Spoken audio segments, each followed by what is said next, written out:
Hello there, boys and girls. Chris Chapman coming at you from the Wrestling Nuts Model Shop. Got a little bit of an update, kind of sort of thingy, on my Cobra 427 SC, something like that. I have kind of looked at things. I've got a video that shows how I wire my motors, how I do the distributors, and how I drill them out and all that stuff. I have the separate separate video also that shows how I do my weathering and stuff on the motors. And I was going to do a complete buildup of this model kit and kind of realized, for one, I want this to be a box stock build because I'm going to just do some experimenting with it and have it so that I have something I can just go sit on a table that will be able just to be looked at and talked about with people and stuff, and something for somebody to look at from me. The issue that I have is if I turn around and do a video on how I wire my motors, I already have one that shows that when I showed how I did my spark plug wires. And I would have to add spark plug wires to this to do that, of which will then become a non-box stock build. And then you put it on the table with all them builds. I've got to go all out with fuel lines and everything so that I can turn around and show the show a card that is equal to the cars that are on the table, so to speak. I don't want to turn around and have a whole bunch of people work and put all this hard work and energy doing the fuel lines and just full-fledged detail. And then have mine sitting in there with spark plug wires thinking that, oh, I just made their cars all look like crap because there's a piece of garbage sitting there.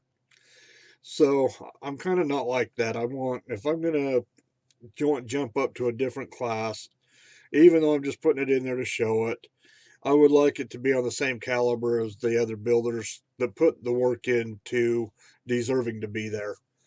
So I'm going to do a build up. I'm going to show tips and things that are in my other videos, but in longer ones, kind of break it all down. And it's going to be more of a advanced gluing tips. Oh, that's a good name for it. Let's write that down. Advanced gluing tips. Okay. And pre-paint prep. Ooh, there's another one. Pre-paint prep. And so as I do it, you're going to see me kind of explaining, showing what I do and everything. Then I'll go in, I'll paint, come back, show you the reason of why I did what I did, and I'll show you the end result. So that way you're still going to see it, but just not completely detailed build up like I was kind of originally thinking. I decided to go simple and easy because I've got quite a bit of stuff that I've got to do for the paint job on this. And I kind of want to focus on a simple thing with a trial on paint system that I'm hoping is going to work. So I'm going to kind of go ahead and get started. I've got my model kit here. You can see there's the engine, some of the suspension, and I've actually already got the body, and I've gone in there and I've already sanded it down. That metal flake that was in it is no longer. Sanded it all out, kind of. You can see it if you really look close at it, but for the most part, it's all dulled up and everything for the, so it's ready for paint. I will discuss the paint system and how I'm going to do that later on in a separate video. Now this first video is going to be kind of pieced together. You got my intro here. I'm going to go to work on this, get it ready. When I have something to show you, I'll come in, I'll show you how I do it, sit it down, let it dry while I go work on something else, come back, and then I'll reveal what I did and why and how and all that stuff. And so this video might take me a little bit before you actually see it, but it'll have a series of processes and steps in it, so hopefully it'll be something worth watching. So with that said, I'm going to get my parts and get my instructions, turn the camera, and I'll be right back. All right, I'm back and got everything set up. Hopefully it's going to work out. I have got on the instructions, it has a complete listing of all the colors it's supposed to have for it to be a stock car. And so I'm going to follow that with the exception of the interior paint and the body paint. So I typically, is what I do, it shows that you do the rear end first, axle and stuff. First thing I do, well, that's pretty long. I'm going to jump over here to the motor. The reason I do this is this allows me, and I've talked about it in a coffee time video recently, this is what allows me to use patience. I'm going to go ahead, snip this stuff here off.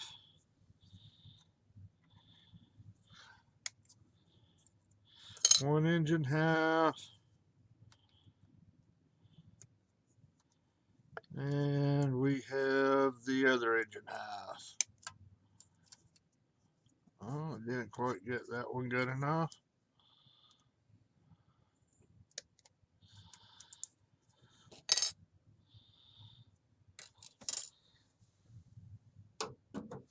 Now, I don't do anything with these except line them up. And on, this is obvious stuff that doesn't really need to be shown. I'm going to put this together. Because what I'm going to do is do a sub-assembly.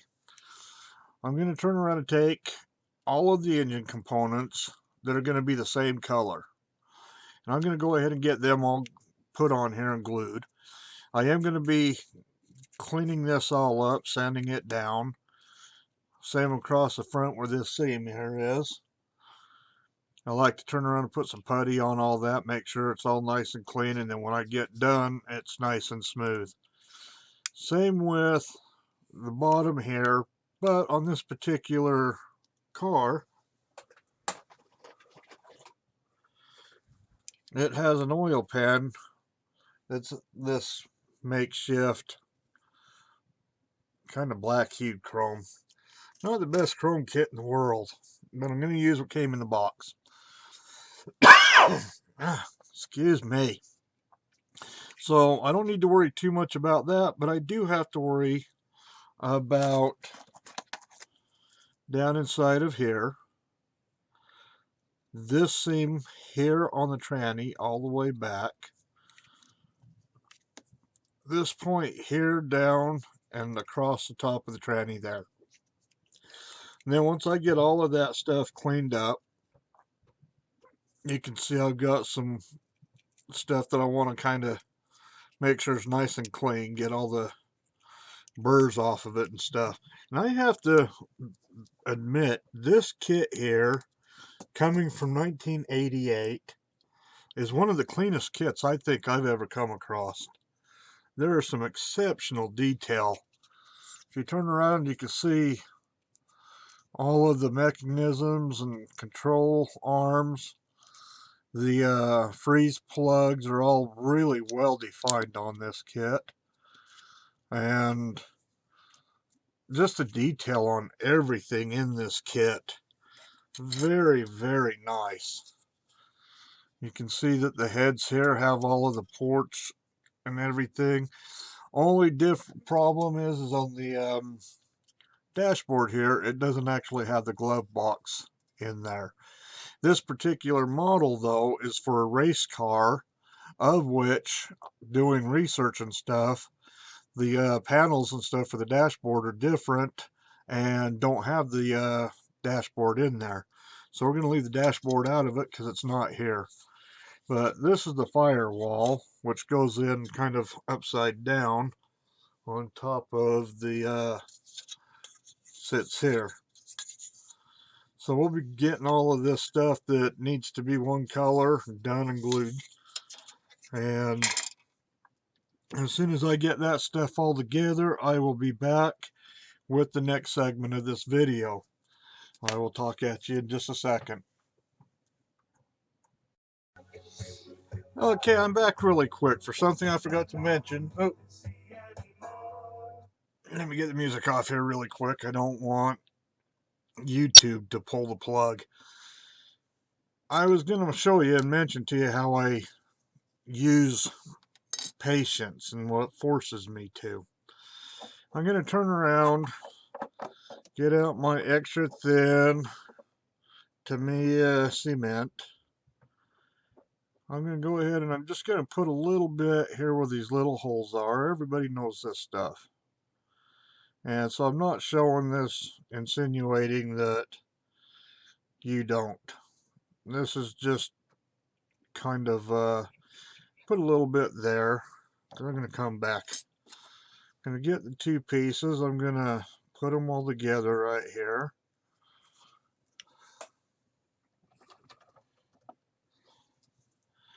Then I will use these clips here.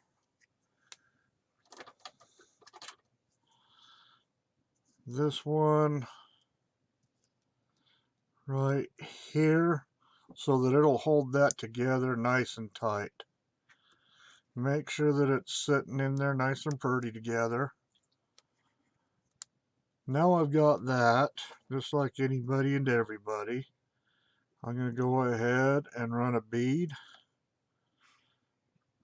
all the way across.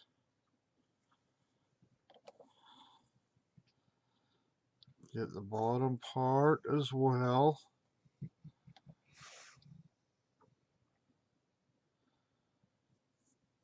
And then I'm going to be doing some puttying and stuff on this, so I won't have to do all of it right away. Then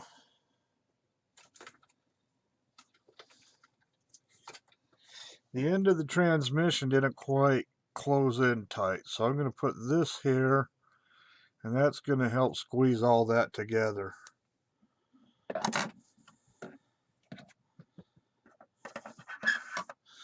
I forgot to get my little stand out.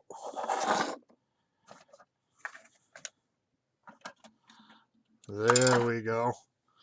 Now I'm going to just sit that in right here.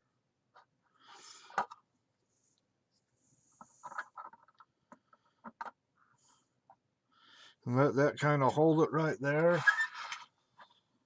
Let's see, I got this. Oh, come on, you can stay up there, buddy. Come on. There we go. You can see how I got it on my little stand. And I'm going to just set that off to the side right here and let this glue dry. This dries really quick. But just to make sure that it molds right, I'm going to leave it there for an hour while I go and work on something different. I will actually be starting the cleanup on the chassis while that dries. So that's forcing me to allow that to give it the time that it needs to fully cure before I go and add any other pieces to it. I've got a lot of stuff here to work on, so that sitting there for an hour isn't going to hurt. And by the time I get everything here all done, that motor will be together and ready for paint. So, adding that little bit that I forgot. See you in a sec.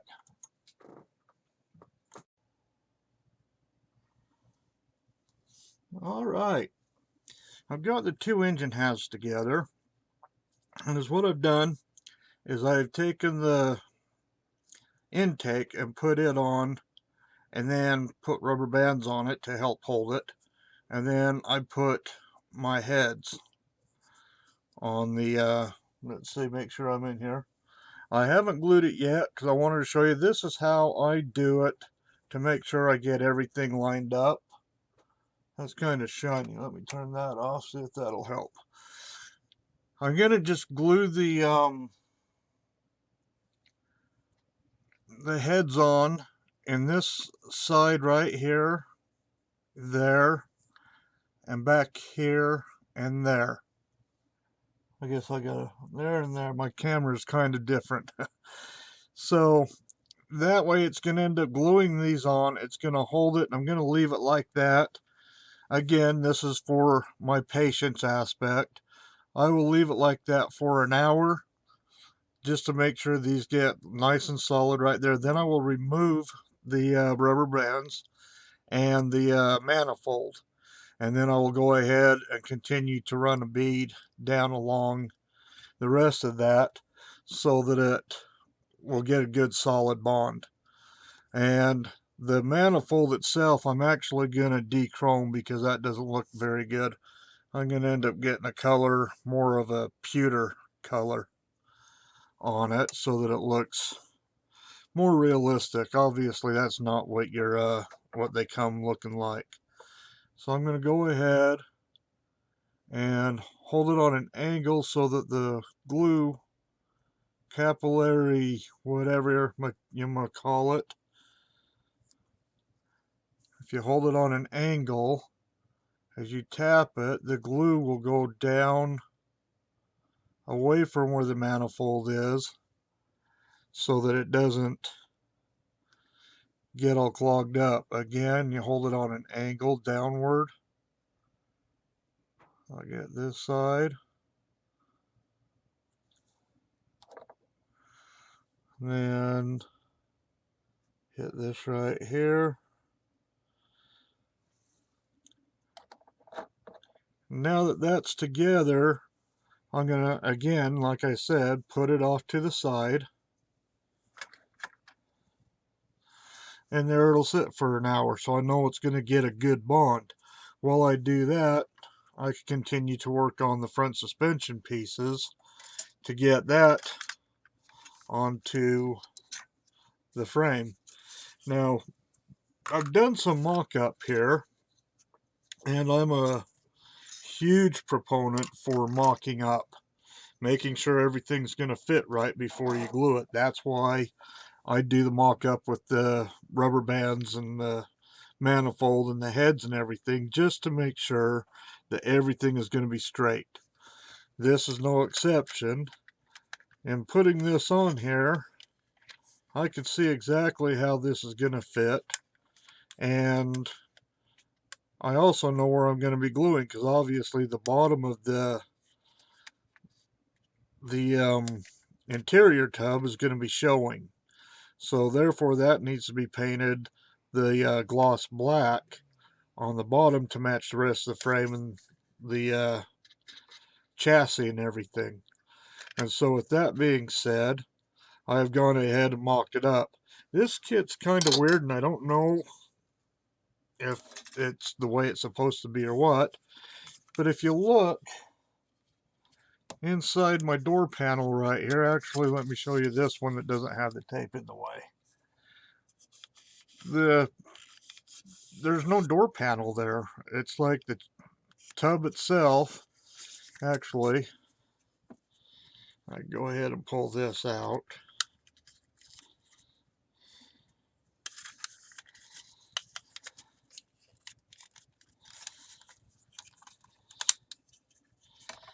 You can see how the tub is for the interior. So when you put it inside here, it has this big old cutout gap, and there's no panels or anything that you would glue in there to fill those gaps in, and no window cranks, no elbow rest, no nothing. So kind of disappointed about the way that turned out looking, but I guess it is what it is. Hopefully the seats will end up hiding some of that, but we'll see what happens with it. So that's where that's at. I've got my chassis here pretty much sanded out and things. I've removed the tags, any lettering and writing here. I just got to go in there and kind of smooth it up just a little bit more, and I can go ahead and start putting the front suspension together. By the time I get this front suspension together, while that sits off to the side to dry, it'll be ready to do some more on the motor. So we will go ahead and cut this short right here, and we will get back to you as soon as I have more to show. Okay, I'm back. I've got the water pump put on, because that's going to be the same color as the rest of the motor and transmission. So what I've done is I've gone along here and I have glued up all the seams. Got this here all done, glued up all the way around. And again, I used the patience technique and did one thing at a time, sat it down, came back, glued something else, sat it down. Been working on some other stuff, and it's kind of funny doing it this way. You're sitting there thinking, you're looking around thinking, man, this is coming along pretty quick. It's happening pretty fast. And so you don't realize how much you're getting done while other things are sitting and waiting.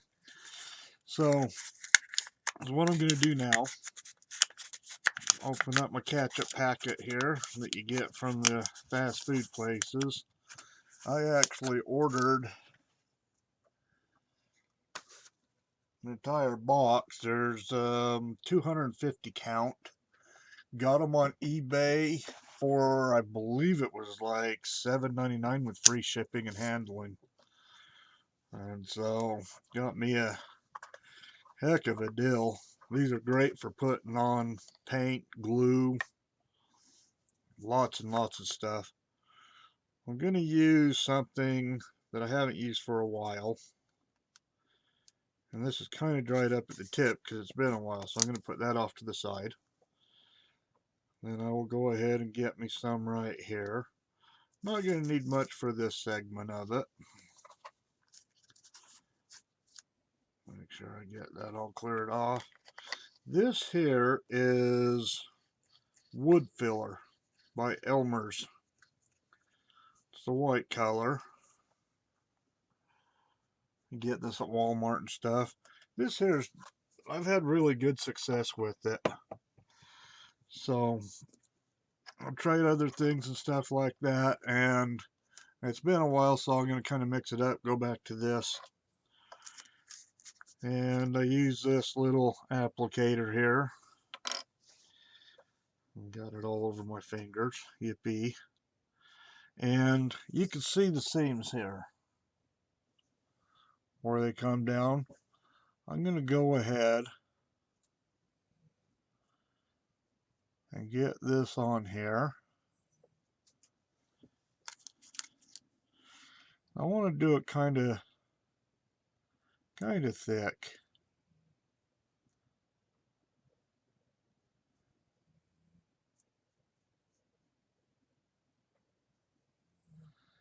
Right on the seam there. The reason I want to do it kind of thick is so I can just sand it off until it's smooth. And doing that, it's going to end up,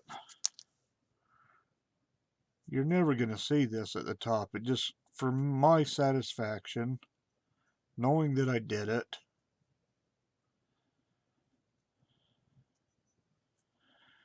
makes me feel that I did the best that I could. Now the difference is, as you come down here onto the bottom, that will be seen. As somebody picks the car up and looks at it from underneath, you're going to see this seam that comes all the way down through here. And I don't want that seam to be shown. So I'm going to do both sides of the engine block. And a lot of you guys already know, I got crap in my way here. Most of you guys know, a lot of times when you end up gluing your engine half together, they very rarely do they end up matching up perfect. One side's always going to be lower than the other. Doing this is going to turn around and fix that problem. Make it to where they're, and that's something that's not going to be seen. Again, it's just my own personal satisfaction of knowing. Now you can see there how I just smeared that on there, right here at the back part. Maybe that will help. You can see how this side here didn't take very much. That side did. It's because that side's lower than this side. So all of that is what it just took to fill that up to where it's now almost level. So to make sure that it's going to be level, I'm going to make sure I get enough on both sides. And then if I sand that down to where it's just the blue on one side and it goes to white, then I know that that white filler has just now made it level coming across. So that's one indication that you've got it on there and got it on right. Now, I'm also going to come up here and put it on the front of the block. Now you can see there, just half of it ended up taking quite a bit. So I'm going to go ahead, smear some more on there. And I'm not going to be able to really get up in that area, so I'm not going to worry too much about it.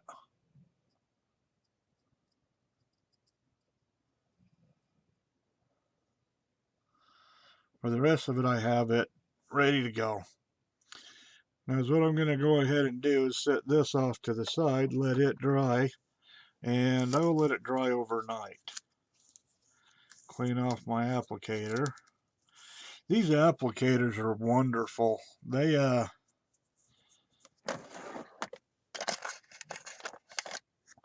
these little makeup applicators. You can buy them at the dollar store. You get quite a few of them. I think it's like 25 for $1. And so I use this for using my powders and things like that. And for my rusting and my weathering and things. And then when they get kind of worn down, I just pull that off, leaving me this little spatula. I actually close that, you can see it. So it's kind of nice having something that's flexible, so it's perfect for smoothing out little small areas and things. So another tip from the dollar store that is greatly helps improve your working on your models and stuff. So okay, well that'll be it for this segment. We're gonna go ahead and I'm gonna bring up next my what do you call it, having it pretty much set, ready to go. I can't think of what you call it right now. People, I haven't had enough coffee yet this morning. So I will go ahead and get the next segment done and get it up, and we'll piece this together when it's time. Thanks for tuning in, and I'll see you shortly. Okay, we're back. I've got all of the prep work done, the sanding and the sub-assembly. And in this will be the last segment for this video, and I'll get it uploaded here as soon as I'm done. But I want to show my process and why and where I'm at. So what I've already done, you guys have seen that I've already gone in there, sanded out the body, and it is smooth. There is nothing that I wasn't able to just sand out. The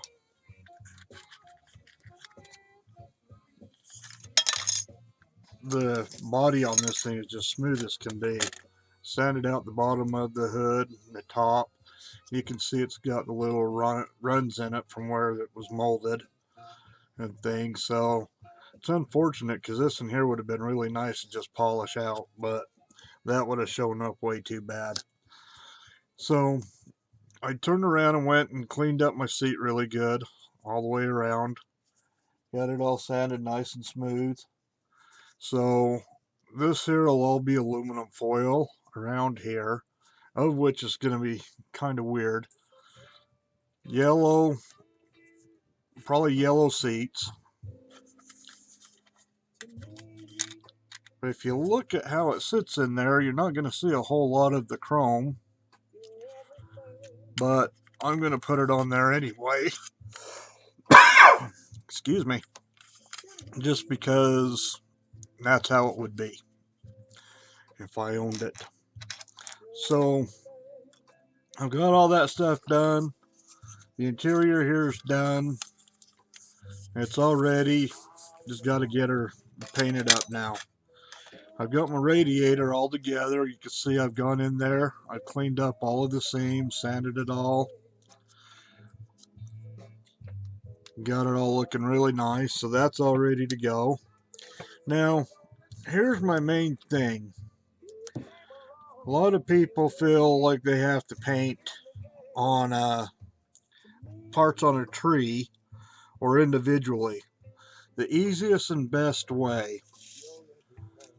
This here motor and chassis, the motor's going to be probably gunmetal gray. That's what it calls for, is a metal look. So I'm probably going to be using the gunmetal. And got the water pump and everything already put on there. Got it all smoothed out, cleaned up. I do have to wash these still. I haven't washed them yet. But probably going to go with an aluminum or a steel for the driveline.